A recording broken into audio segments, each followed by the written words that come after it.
Please একটু kind আপনি বাইরে বেরোন।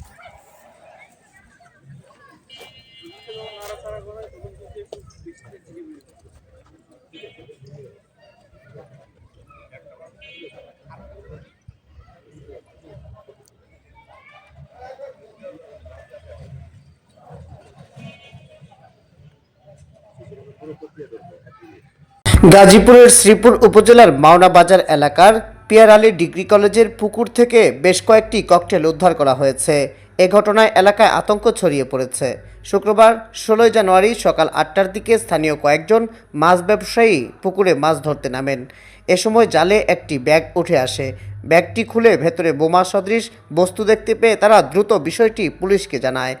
খবর পেয়ে শ্রীপুর থানা পুলিশ, পুরাবাড়ি র্যাব ক্যাম্পের সদস্য এবং 9 পদাতিক ডিভিশনের 8 ইঞ্জিনিয়ার ব্যাটালিয়নের সেনা সদস্যরা ঘটনাস্থলে পৌঁছান।